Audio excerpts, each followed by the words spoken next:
May this video finds whoever needs it today. Today is day 295, a verse of the day. And today's verse talks about not living a simple life for the world. And it is in Proverbs chapter 1, verse 22, which reads, "How long, O simple ones, will you love being simple? How long will scoffers delight in their scoffing, and fools hate knowledge?" The note I have written to the side is, why continue to be simple for the world when the Lord offers so much more? When I read this verse today, it convicted me, but it also filled me up with joy knowing that I don't have to follow the world anymore. I don't have to follow the simple ways of the world, or I don't have to dwell in the flesh or act on my fleshly temptations. We see in Matthew chapter 7 verses 13 through 14, it tells us to walk through the narrow gate. And it tells us to walk through that narrow gate because it leads to life. When we follow the simple ways of the world, that leads to death, that leads to confusion, and that leads to desiring the world more and more. It says, "How long, O simple ones, will you love being simple?" And I had to ask myself this because then I reminded myself, the only thing that the world can offer us are dying offers. But what the Lord gives us is life, peace,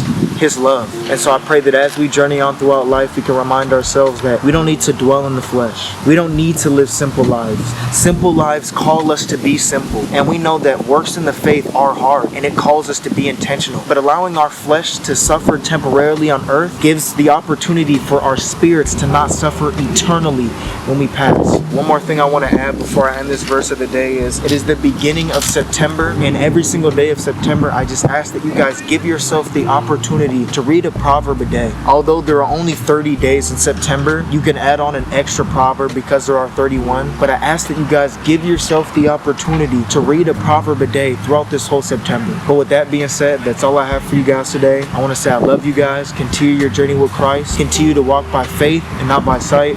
And I'll see you guys tomorrow. Peace.